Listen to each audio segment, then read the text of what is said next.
10 years ago, I was breaking my back in construction for $15 an hour. Today, I'm the creative director of a $100 million company.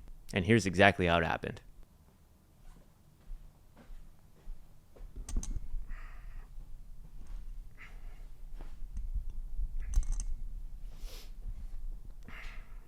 All right, let's begin. So from an early age, my mom was an influence. As a professional photographer herself, she put a camera in my hand probably at the age of 12. And I've been playing with cameras ever since. Now, although I didn't like the photography side as much, I really wasn't interested in weddings and banquets as a, teenage boy. But I always had a passion for just creating and filming and storytelling and just capturing people's attention. But I had no idea that that was a career, let alone that I could turn it into a career. But one day I bought a GoPro just to film me and my buddy snowboarding. I took the camera and I just documented a bunch of stuff. We all sucked and it was just funny. And so I remember just putting a video together on iMovie, teaching myself how to edit because I had all this footage. And then when it was done, I posted it on YouTube just for fun. I had really no expectations. I just wanted to kind of put it out there and have it to be something I could look back on one day. Now, little did I know that my boss was gonna see the video on YouTube and then give me a call. So the owner of the construction company gives me a call and lets me know, hey man, I just saw your video. Of course, my first reaction, I'm like, what part of it? I'm scared, but his next words just shocked me. He said, can you do videos like this for some of our projects? And I was like, sure. And I said yes. And I literally went and did a couple test projects with a GoPro, filming houses and projects.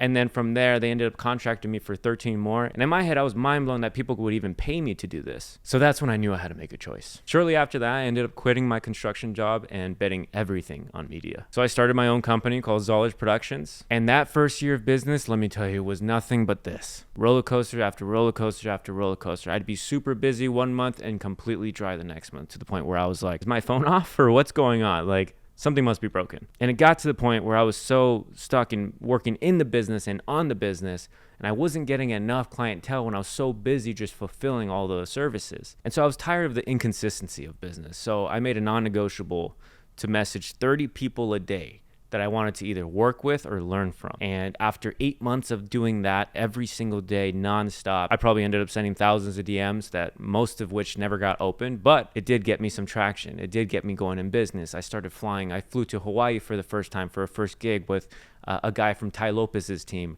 And then I had a publicist for an actor named Cody Christian that hit me up, and they asked me to direct their entire first music video. And then a water bottle company that I ended up doing marketing work for. And this is all in the first year of my business. And it started to gain traction. I started to actually have the foundations built of my business. And then I got a message. I got a reply from a guy named David Meltzer. Now, David Meltzer is a former CEO of Samsung, a top business coach in the world. He has an amazing story where he made over $100 million and lost it in his early 30s and made it back in less time. They ended up reaching out to me and letting me know that they were actually adding people to their in-house team. Now, being me with the brand new business, I didn't want to give up my baby. So I tried to contract them under myself, and they said, you know what? We love your work. We love everything you're about, but we need somebody in-house. If anything changes on your end, let us know. I remember sitting there looking at the email and just thinking, I gotta at least check it out. And so I replied and I said, hey, I'll come and meet with you guys and then we'll see from there. And within half an hour of me sitting down in their office with their CEO and COO, I see David walking in and out of like 3 meetings, 2 podcast interviews. Like, this guy is just moving. And so in my head, I'm like, wow, like this guy is like entrepreneurship 101. And I remember sitting in their office, and I already had another trip booked to Thailand with a guy named Dan Fleischman. And I'm sitting in the office finishing our meeting, and I remember messaging Dan's team and saying, hey, I can't go because I'm accepting this position. And that day, right there in that office, I accepted after I asked myself one simple question. I said, working with David, will it get me to my goals faster than if I try to do it alone? And in my head at that time, as a 23-year-old brand new fresh entrepreneur, the answer was yes, absolutely yes. This guy will teach me everything I need to know. And so I jumped in. But little did I know it was going to be the opportunity that would change my life forever. So after that, I spent about 1.5 years working with David and his team, just grinding, working and treating it as entrepreneurship 101. I truly treated it as first one in, last one out. I was there every Saturday. No matter what, I just put in my all towards it. And then during this timeline, we actually get up to 2020, the most transformational year of my life. This is the year that I invested all in on myself. One thing that David taught me was to invest into your future self and to be kind to your future self. So that year, going into COVID, I made a promise to myself that I was going to come out of this better than I had ever been before. I didn't know what was going on in the world. Things were looking really scary and I didn't know what to think. But all I knew is that I was going to come out of this better than I had ever been before. So that year I ended up running over 200 miles. I had never run before that. I hated it. I had never actually finished a book cover to cover. I was a Spark Notes kid in high school. And then David's book was the first book I actually ever read cover to cover. That year I read like 15 more.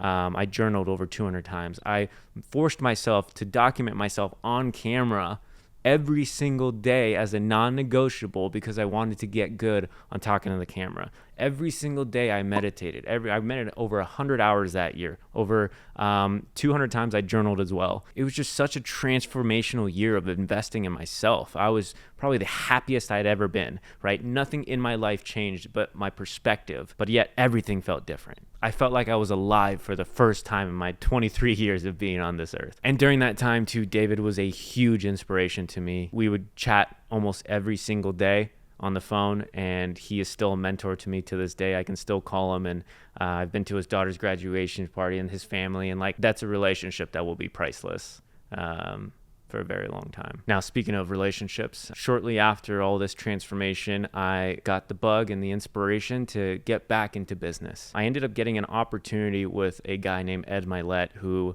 came from the insurance industry and was starting a brand new company with a bunch of other 8 and 9 figure entrepreneurs. So I saw it as my opportunity to be the little guy around the 8 and 9 figure entrepreneurs. It was not just one David Meltzer, it was 8 of them. And for me, I wanted to be around the circle because I thought if I'm around 5 millionaires soon enough, eventually I'll become the 6th. And so I remember calling David and asking him, hey, if I ever get the idea to transition, when should I tell you? And he goes, well, when the idea comes up. And I remember being on the phone. I'm like, okay, well, do you got a minute?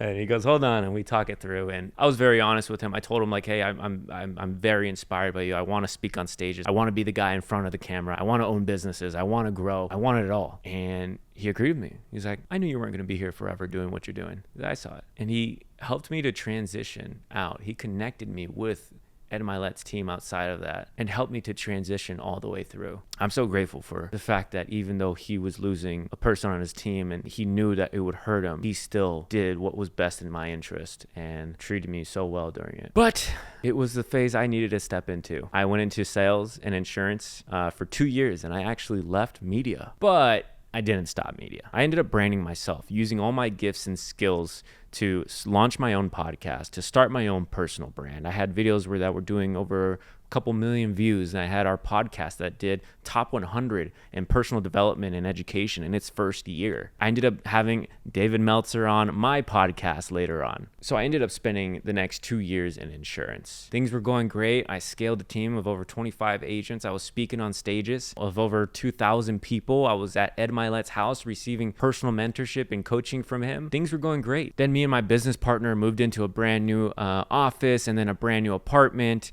and we were about not even a month in, and I receive a call that half of our team had just been poached by another company. So instantly our income got cut in half. We just moved into this office, into this new apartment as well. And I ended up trying to build the business back as fast as possible, but could not. I ended up selling my car just to try to buy us more time to pay for rent so that we could try to build the business back up in time. Long story short, we didn't make it happen. I ended up having to move home and restarting at 26 years old with no car, no nothing, less than $500 to my name, and feeling like I'm starting at ground zero. But what I didn't realize is that the biggest opportunity was yet to come. I remember going back home and looking at my whiteboard and writing, what am I good at?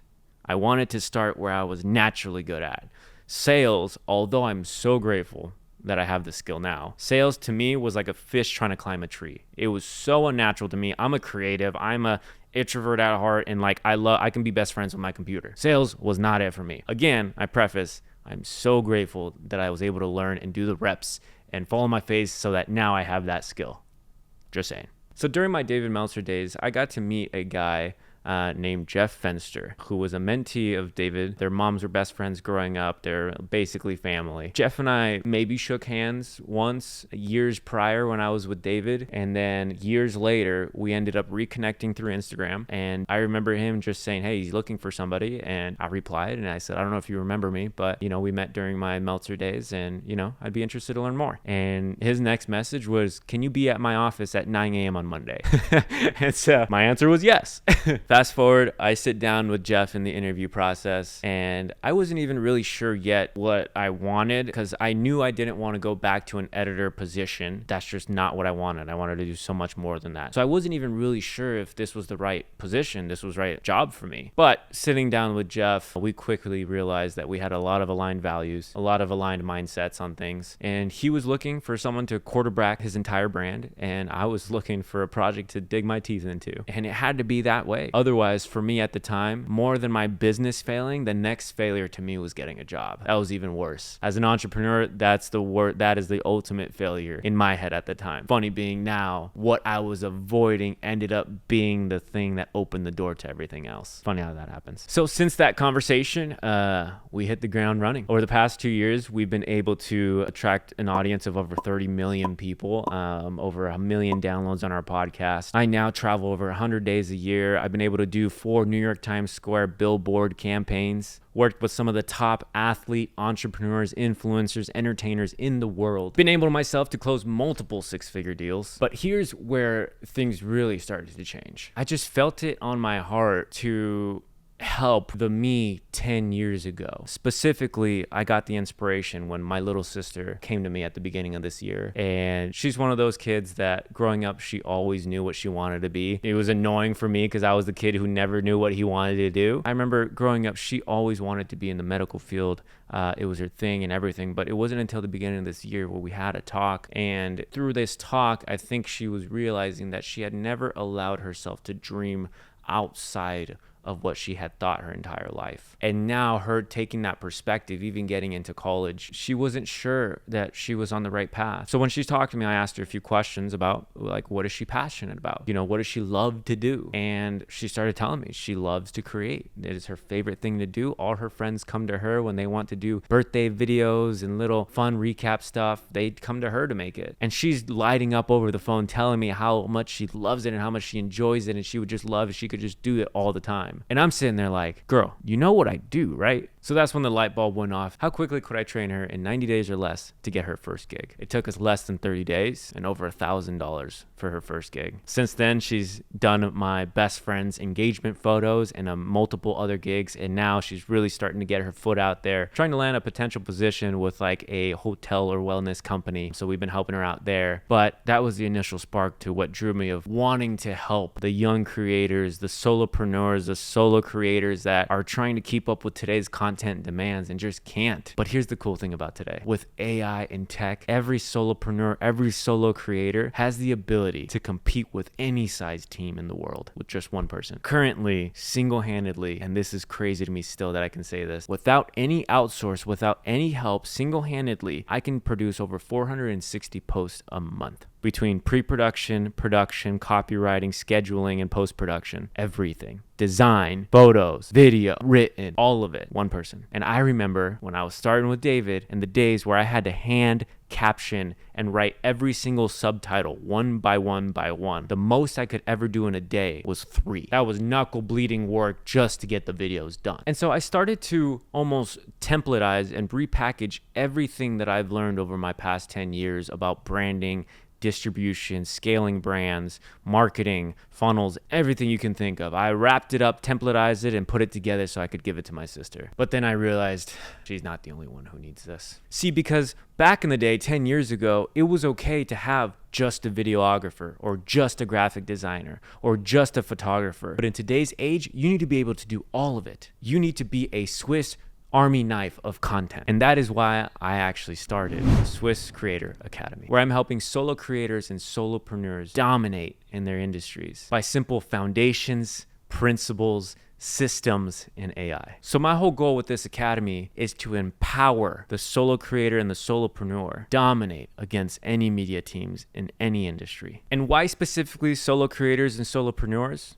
Well, I believe they are an underserved market right now because currently there's only 3 options as a solo creator or a solopreneur. Option number 1, you hire freelance and you piecemeal fiber editors together and you don't really have a strategy or an angle in mind. You're just kind of posting aimlessly, trying to make it work, still spending hundreds and hundreds of dollars and most likely burning out from the lack of results. Option number 2 is an agency. Now, you're going to pay an arm and a leg for an agency and they're never going to care as much as somebody in-house will, which takes us to our third one, in-house. If you're here in the US, more than likely any employee is going to be anywhere from $50,000 to $100,000 depending on their experience for full-time work. I wanted to create the fourth option, an option that actually helped people to 10x their output, you leveraging systems, tech, and AI. Because today, the only reason I'm able to handle 2 big brands myself and hundreds of posts a month single-handedly is because I've been able to leverage these things. And I want to show you guys how to leverage it for yourselves and your brands. So everything you need is going to be in the Academy. I'm going to be showing you how to be able to create over 30 days of consistent quality content with less than 4 hours per week. We will have live calls where I'm doing trainings, Q&A, and having special guests on. You'll get my exact Notion template for my content planner and organizer. You'll get all my AI prompts for everything written you could think of. Access to the community of other like-minded creators, all trying to build their brands. Being around a bunch of people who all want to see you win and are rooting you on, holding you accountable, challenge you in the best way, because I truly believe we are in one of the coolest times in the world where the creator economy is growing so amazingly and creators have never been more important to the world as they are today. See, because today you see all the founders trying to be creators and now all these creators becoming founders. So I want to invite you guys, whether it's in the Academy or not, to embark on this opportunity. If you have an idea to create, just do it. We were all created to create, and I truly believe that we all have an audience that we are called to reach. So whether you do it with my Academy or not, it doesn't matter. I want to see you guys go explore, be creative, go create, and we'll see you guys soon.